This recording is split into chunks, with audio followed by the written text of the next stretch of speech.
Hello बच्चों। यहां लिखा है कि 5 kg sphere is connected to the fixed point O by inextensible string of length 5 meter. The sphere is resting on horizontal surface at a distance 4 meter from O. Sphere is given a vertical velocity v naught, ठीक है, and it moves freely till it reach at point P.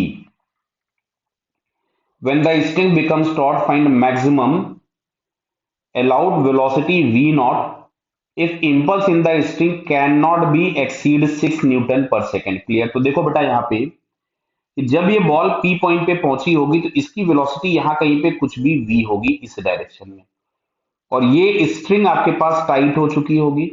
तो string अगर tight हो गई है तो length of the string हम लोगों के पास है 5 मीटर, मतलब ये लेंथ हो गई 5 मीटर और ये 4 दिया है तो वर्टिकल हो गया 3 मीटर। तो ये जो एंगल हम लोगों को दिख रहा है ये 53 हो गया। दिख रहा है बेटा आप लोगों को?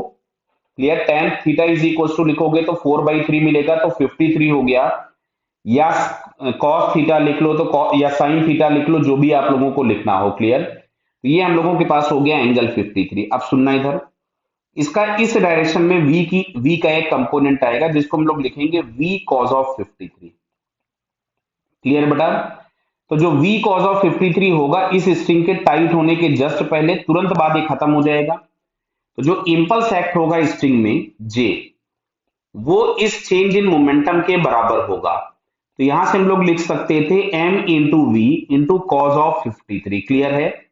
और बोला गया ये 6 से ज्यादा नहीं हो सकता, 6 न्यूटन सेकंड से ज्यादा नहीं हो सकता। क्लियर? तो यहां से हम लोग लिख रहा 6 मास दिया था एम वी, और कॉस थीटा हमारे पास हो जाएगा 3/5, तो 5 से 5 कैंसिल हो गया तो v इज इक्वल्स टू आया 2 मीटर पर सेकेंड।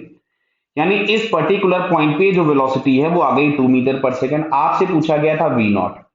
तो अब अगर हम देखें तो यहाँ पे लगने वाला फोर्स केवल ग्रेविटेशनल था फ्रॉम पॉइंट ए, और इसको अगर हम पी पॉइंट बोल रहे थे तो from point A to P. तो अब अगर हम कंजर्वेशन ऑफ एनर्जी लगाएं तो initial energy half m v naught square, final energy के नाम पे half m v square plus m g h. और बेटा इस सभी को समझ में आ रहा होगा कि जो एच होगा ये 3 मीटर होगा, ये 5 है ये 4 है तो 3 आ जाएगा वो। क्लियर?